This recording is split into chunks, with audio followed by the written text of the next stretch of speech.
The man who run Hamas. क्या आपको पता है अक्टूबर 7 को इजराइल पे जो हमले हुए थे उसके पीछे के मास्टर माइंड्स कौन कौन से हैं?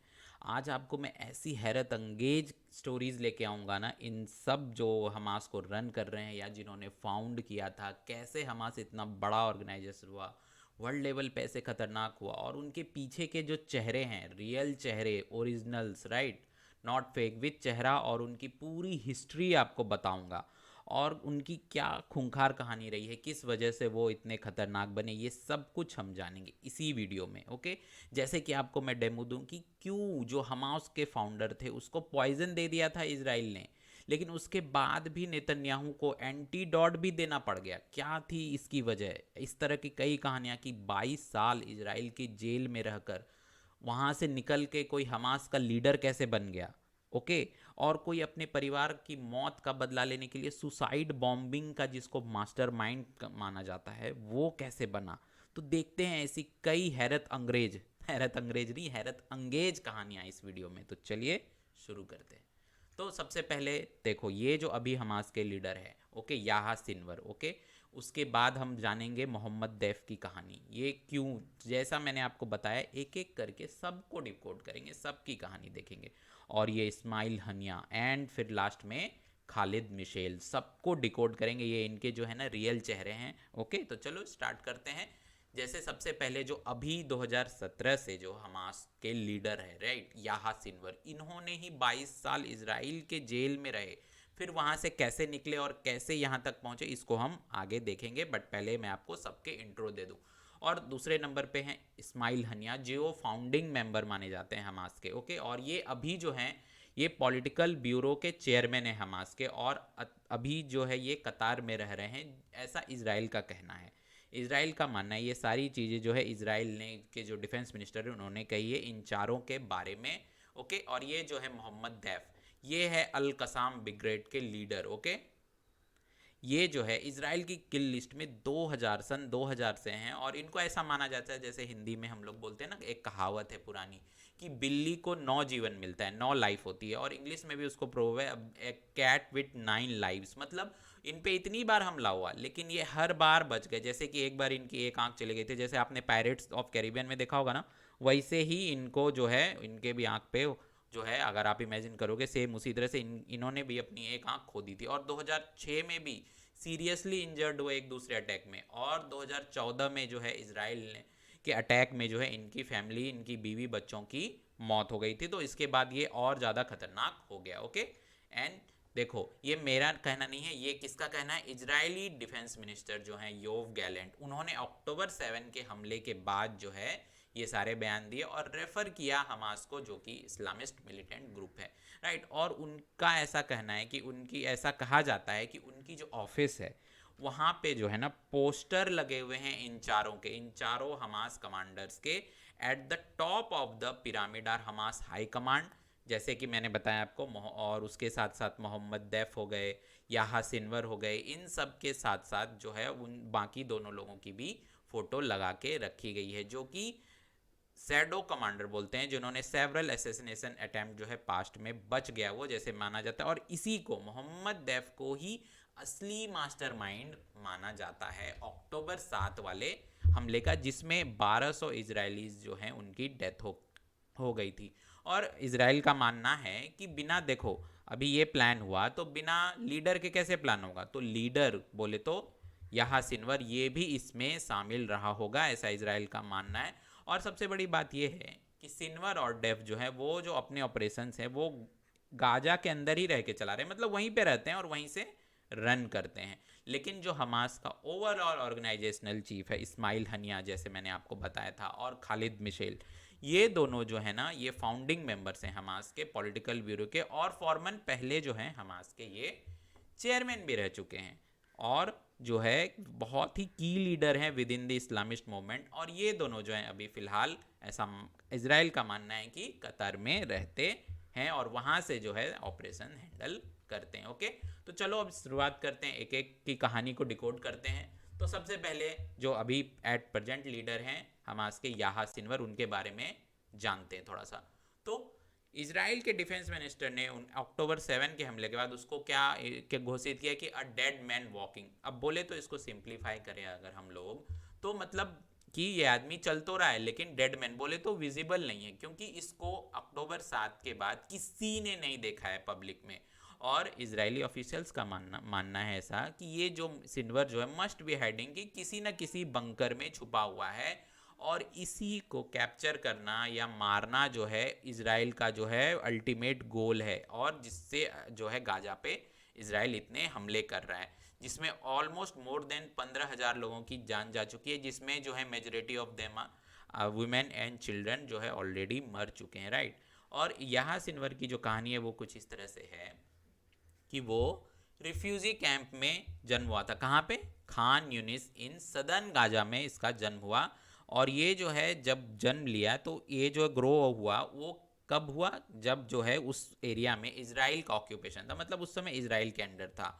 और इसके पेरेंट्स जो है वो एस्कलॉन, जो आज की डेट में इसराइल बन चुका है, वहाँ था, वहाँ के रहने वाले थे। और उनको ज़बरदस्ती जो है, जब इसराइल स्टेट बन गया 1948 में, और वहाँ जो पैलेस्टाइनी, जिनको क्या बोलते हैं, नकबा बोलते हैं, मतलब कैटेस्ट्रॉफी जिसको बोलते हैं, एक तरह से आप बोल सकते हो आपदा या कोई भी बैड सिचुएशन, राइट। तो उस वजह से जो है जब वो इसराइल देश बन गया, एक कंट्री बन गई अलग, तो 7 लाख पैलेस्टीनियों को जो है रिफ्यूजी बना दिया गया, उनको निकाल दिया गया वहाँ से बिटवीन 1948 से लेके 1949 के बीच में। और उसी सब से जो है ये होके सिनवर जो है वो एक्टिव हो गया मुस्लिम ब्रदरहुड में in the 1980s and was the first arrested by Israel in 1982। मतलब 1982 में 1982 में उसको पहली बार इजराइल ने अरेस्ट किया, जब वो केवल और केवल 19 साल का था, ओके। और जब हमास बना 1987 में, सोचो उसके 5 साल बाद, ये उसके पहले ही 5 साल पहले अरेस्ट हो चुका था इसराइल के द्वारा। तो उसी में हमास में ही जो है ना सिनवर ने अपना एक ग्रुप जो है स्टैब्लिश किया, इंटरनल सिक्योरिटी ऑर्गेनाइजेशन अल मजद, ठीक है। और इसका मकसद क्या था? इसका मकसद ये था कि जो वैसे लोगों को टारगेट करना जो कि इसराइल के साथ कोलैबोरेट कर रहे हैं, मतलब रहते पैलेस्तीन में हैं लेकिन वो कोलैबोरेट करते हैं विद इसराइल, ओके। तो इसी वजह से जो है इन लोगों को वो टारगेट करता था शुरुआत में। और इसी वजह से 1988 बोले तो 1998 में उसको फिर से इसराइल ने अरेस्ट किया। किस चार्ज में? कन्विक्टेड किया कि for the murder of 12 Palestinians and sentenced for life sentence, मतलब उसको आजीवन कारावास जो हम लोग बोलते हैं। इसी वजह से उसने 22 साल जो है इसराइल की जेल में बिता दिए। और फिर कैसे बाहर निकला? तो फंडा क्या था कि जो है एक जो है सोल्जर जो है इनका पैलेस्तीन के पास था, गिलद सालेत, ओके। गिलद सालेत को रिलीज करवाने के एवज में जो है प्रिजनर स्वैप डील हुई, जिसमें इसराइल ने फ्री किया 1027, बोले तो 1027 पैलेस्टीनियन प्रिजनर्स को in the exchange for just one soldier. तो इसराइल का ये फंडा है कि वो अपने सोल्जर को कभी भी अकेला नहीं छोड़ता है। जैसे आपने अगर सैम मोनेक्सॉ मूवी देखी होगी तो उसमें भी डायलॉग है ना एक, कि नो वन लेफ्ट बिहाइंड। उसी तरह से जो है इसराइल का भी फंडा है कि किसी को हमें पीछे नहीं छोड़ना है। इसी वजह से 1000 पैलेस्टीनियंस प्रिजनर्स को जो रिहा किया गया, उसी में एक यहाँ सिनवर भी था। और तब तक जो है हमास ऑलरेडी पावर में आ चुका था गाजा में, और ऑलरेडी ये फॉर्मर इंटरनल सिक्योरिटी चीफ था। और 2 साल इसराइल की जेल में, दो डिकेड, 2 साल नहीं सॉरी 2 डिकेड्स ऑलमोस्ट, आपको पता है कि 22 साल रह के आया था। तो ऑलरेडी जो है वो कल्ट स्टेटस था, बोले तो एकदम प्रो था उनकी नज़र में कि भाई ये तो बहुत बड़ा तोप है। इसी वजह से वो फटाफट वो टॉप रैंक पे पहुंच गया, he rose quickly within the movement. और इसी के तहत 2017 में वो इस्माइल हनिया से जो है लीडरशिप अपने अंडर ली, एंड उसके बाद से ये अभी तक जो है उसके पास ये पोजीशन है। तो एट प्रेजेंट आप ये समझ लो कि यहाँ सिनवर ही जो है लीडर है हमास का, ओके, जो गाजा में रह के ऑपरेशंस प्लान करता है। तो इस्माइल हनिया के बारे में अभी सुना आपने, दो हम मेरे मुंह से ऑलरेडी सुन चुके, तो अब इसके बारे में हम देखते हैं। तो अभी फिलहाल जो है ये कौन है? As a chairman of political bureau of Hamas. तो हनिया जो है अभी इसराइल के हिसाब से कतार में रह रहा है और ओवरऑल लीडर है इस ग्रुप का। लेकिन ये क्लियर नहीं है कि कितनी अथॉरिटी, मतलब ऐसे होता है ना कि कुछ बहुत ज़्यादा सीनियर हो गए तो उसको एक पोस्ट दे के, मतलब ऐसा बोला जाता है ना, जैसे राजनीति में भी देखते हो ज़्यादा सीनियर नेता हो जाते हैं तो उनको साइड लाइन कर दिया जाता है कुछ ऐसा पोस्ट दे के। तो उसी तरह से बोला जाता है कि ये क्लियर तो नहीं है कि कितनी अथॉरिटी है उसकी हमास के ऊपर या उसकी कितनी चलती है, लेकिन जो पोस्ट है उसका वो है as a chairman of political bureau. Like Sinwar, Haniyeh जो है ऑल्सो इन्वॉल्व था हमास के रेडिकल ऑपरेशंस में इन द लेट 1980s, और ये भी जो है अरेस्ट हुआ है बहुत बार इजरायलीज के द्वारा। और सबसे खतरनाक स्टोरी क्या है कि जब इसको रिलीज़ किया 1992 में जेल से, तो इसराइल ने इसको एग्जाइल कर दिया कि other group of leader, Hamas के अदर लीडर्स के साथ, to a no man's land, मतलब आप समझ लो जहाँ पे कोई इंसान नहीं पहुँच सकता, जहाँ कोई इंसान नहीं रहता है, सदर्न लेबनान की वैसी जगह इसको छोड़ के आ गए इन लोगों को, इसके साथ कुछ और जो हमास के लीडर थे, कि ये लोग भाई भटक के खुद ही अपनी जान माल गंवा देंगे। लेकिन ये कितना खतरनाक ब्रेन है, आप सोचो कि 1 साल के बाद ही वो गाजा पहुंच गया। सोचो ना, इसके पास पैसे थे ना, कुछ लोकेशन थी, नो मैंस लैंड पे इसको जो है छोड़ दिया था मरने के लिए, और ये 1 साल में गाजा वापस आ चुका था। वो भी फटाफट फिर जो है अपने ग्रुप में जो है फटाफट ऊपर टॉप रैंक पे बना, और हेड ऑफ द ऑफिस बन गया था ये of the movement spiritual leader Sheikh Yassin in 1997। तो इनको जो है हेड बनाया इन्होंने, राइट, कि स्पिरिचुअल लीडर जो थे शेख यासीन, उन्होंने इसको वो पोस्ट दिया। सो 2006 में क्या हुआ, जब पैलेस्टीनियन अथॉरिटी ने पार्लियामेंट्री इलेक्शंस के लिए लड़ा वेस्ट बैंक में एंड गाजा में, तो हनिया जो है वो पार्लियामेंट्री लीडर था हमास का। और सबसे जो है आश्चर्यजनक बात यह कि ये इसने भी जो है सरप्राइजिंग विक्ट्री भी हासिल की इलेक्शन में, और हनिया जो है वो प्राइम मिनिस्टर बन गया of the state of Palestine. लेकिन इंटरनल टेंशन की वजह से, आपस में ऑर्गेनाइजेशन में जो कलह होती है, आपने ऐसे भी किसी भी पॉलिटिकल पार्टी में सुना होगा कि इंटरनल कलह भी बहुत चलती है, तो इंटरनल इसकी वजह से, टेंशन की वजह से, जो पार्टी के प्रेसिडेंट थे मोहम्मद अब्बास एंड हमास, मोहम्मद अब्बास ने डिसॉल्व कर दिया हमास गवर्नमेंट को 2007 में ही, 1 साल बाद ही। लेकिन हनिया ने उसकी बात नहीं मानी, उसकी did not accept his decree and continue किया रूल करना गाजा पे, और जो फतह है वो जो है सिमट के रह गया ऑथोरिटी इन दी वेस्ट बैंक। तो वेस्ट बैंक जो है ये संभाल रहा था, और जो गाजा का एरिया है वो हनिया संभाल रहा था। 2017 में हनिया जो है हमास लीडर के पोस्ट से उसने स्टेप डाउन किया, ताकि जो है सिनवर, क्योंकि सिनवर बहुत जल्दी सफलता की सीढ़ियाँ चढ़ रहा था, हमने ऑलरेडी देखा, तो 2017 में हनिया स्टेप डाउन करके सिनवर जो है फिर वो लीडर बन गया। और उसी साल हनिया को अपॉइंट किया गया chairman of Hamas political bureau, taking over. इसने किसको टेक ओवर किया, देखो सब एक दूसरे को टेक ओवर कर रहे हैं, इसने किसको टेक ओवर किया, खालिद मिशेल को। तो चलो अब उसके बारे में जानते हैं, खालिद मिशेल के बारे में, कौन है ये।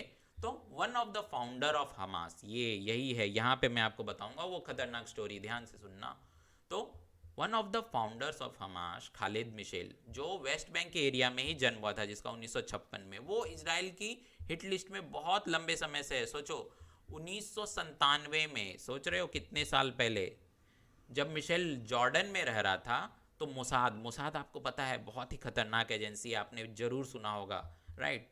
तो उसने ट्राई किया था इसको एसिसिनेट करने का बाय इंजेक्टिंग पॉइजनस, जैसे आप हॉलीवुड मूवीज़ में देखते हो, जेम्स बॉन्ड में, या अब तो बॉलीवुड मूवीज़ में भी, कि भाई सुमड़ी में गए, उसको इंजेक्ट कर दिया, एंटीडॉट, ये वो जो हम चीज़ें मूवीज़ में देखते हैं हमें लगता है वाह कितना फैसिनेटिंग लगता है, वो रियलिटी है इस मामले में। जैसे इसको मोसाद के एजेंट्स ने इन तक पहुंचा रहेगा, कैसा रोल प्ले किया रहेगा, क्या बन के रहेंगे, क्या बन के गए रहेंगे, वेटर या कुछ और, तो उसने इंजेक्शन दे दिया था मोसाद के एजेंट्स ने, इसको पॉइजन का इंजेक्शन लगा दिया था। लेकिन वो दोनों एजेंट्स जो हैं उनको पकड़ लिया किसने, जॉर्डिनियन अथॉरिटीज़ ने उन दोनों को पकड़ लिया। तो पकड़ लिया गया। अब आपको पता है, मैंने आपको बताया the no man left behind वाले फंडे पे इसराइल चलता है। तो जब ही जो जॉर्डन के लीडर थे किंग हुसैन, उसने इसराइल को बोला कि भाई या तो आप एंटीडोट दो या फिर हम आपके दोनों एजेंट्स को नहीं छोड़ेंगे। तो अपने दोनों एजेंट्स की जान बचाने के लिए, save his life, Benjamin Netanyahu finally did that, तो एंटीडोट देना पड़ा, नहीं तो सोचो 1997 में ही खालिद मिशेल की डेथ हो जाती। तो ये जो एसेसिनेशन प्लॉट था ये जो फेल हुआ, तो इससे मिशेल की जो स्टैंडिंग है, मतलब रैंक है हमास में, वो और तेजी से बढ़ी और ज़्यादा फेमस हो गया। So after Israel killed Hamas leader Sheikh Yassin, जो मैंने आपको बताया स्पिरिचुअल लीडर थे जिसने बनाया था, ओके, एंड अब्देल अजीज अल रंतीशी, तो उन दोनों को डेथ को एसेसिनेशन के बाद जो है मिशेल जो है ग्रुप के ओवरऑल लीडर बन गया। एंड हमास ने इलेक्शन भी जीता था, victory in 2000, so under his relation his leadership, okay. तो फिर जो है धीरे धीरे क्या हुआ, जैसे जैसे बोलते हैं ना, जैसे जैसे कद घटता जाता है, पावर घटती जाती है, उम्र बढ़ती जाती है, उसी तरह से 2017 में ये चेयरमैन ऑफ पॉलिटिकल ब्यूरो के से स्टेप डाउन किया, और इसकी जगह जो है कौन बना था, इसके पहले मैंने आपको बताया था जस्ट कौन, इस्माइल हनिया जो है अब बन गया था। और इसको कौन सी पोस्ट दी गई, तो इसको जो है दिया गया head of the groups overseas branch, मतलब कि आप ओवरसीज ब्रांचेस से और भी इस्लामिस्ट जो ग्रुप है वहाँ से हेल्प लेके आओ, वहाँ से कोलेब्रेशन करो, तो इनको वो पोस्ट दी गई। और इसको अभी तक का जो मोस्ट इन्फ्लुएंशियल लीडर है इस ग्रुप का माना जाता है खालिद मिशेल को। ओके, तो अब चलते हैं मोहम्मद दैफ की तरफ। अब ये कौन है, ये इसकी स्टोरी बहुत खतरनाक है, जैसे मैंने बताया था ना आपको, इसके बारे में एक कहावत मशहूर है, द कैट विथ 9 लाइव्स की, एक बिल्ली की 9 जान होती है। तो ये वही बंदा है। तो ये कौन है, the कसाम brigades chief has been Israel kill list में ये सिंस अर्ली 2000, सोचो 2000 ईस्वी से है ये, और 2002 में इसको एक हमले में इसकी आंख चली गई थी, मैंने आपको ऑलरेडी बताया था, तो उसकी पूरी स्टोरी हम जानते हैं। चलो, तो 2006 में क्या हुआ, इजराइल ने एक बिल्डिंग जिसमें सारे हमास के लीडर थे छुपे हुए, उस असेंबली हुई थी उनकी, उस पर जो है हमला किया। तो इस अटैक में डेफ तो सीरियसली इंजर्ड हुआ, लेकिन वो बच गया। और फिर से 2014 में after an initial cease fire announce हुआ दोनों तरफ से, लेकिन उसके कुछ ही वीक के बाद जो है इजराइल ने एक एयर स्ट्राइक किया टारगेटिंग हिम, की सिर्फ इसको टारगेट करने के लिए कि मोहम्मद दैफ को तो हम नहीं छोड़ेंगे। तो इस अटैक में क्या हुआ, इसकी वाइफ और 2 बच्चे जो है उनकी तो डेथ हो गई, बट ही स्केप्ड अगेन, मतलब ये फिर से बच निकला। और इसी के बाद इसका निकनेम पड़ा among the Palestinians the cat with 9 lives, right, कि एक बिल्ली को 9 जीवन मिलता है। उसी तरह से ये भी जो है खान यूनिस में पैदा हुआ था गाजा में इन 1950s, राइट। सोचो ये कितनी एजेड है। डेव, तो इसका रियल नेम क्या है, मोहम्मद दैब इब्राहिम अल मसरी। ये स्टडी, ये पढ़ा लिखा है, ऐसा नहीं कि कोई जो है अनपढ़ आदमी है, ये गाजा के इस्लामिक यूनिवर्सिटी से पढ़ा हुआ है, विच वॉज को फाउंडेड बाय शेख अहमद यसीन, जो मैंने आपको बताया कि हमास के स्पिरिचुअल लीडर थे, जिनकी भी इसराइल ने एसिनेशन, जिनकी भी इसराइली हमले में डेथ हो गई थी, जो हमास के स्पिरिचुअल लीडर भी थे।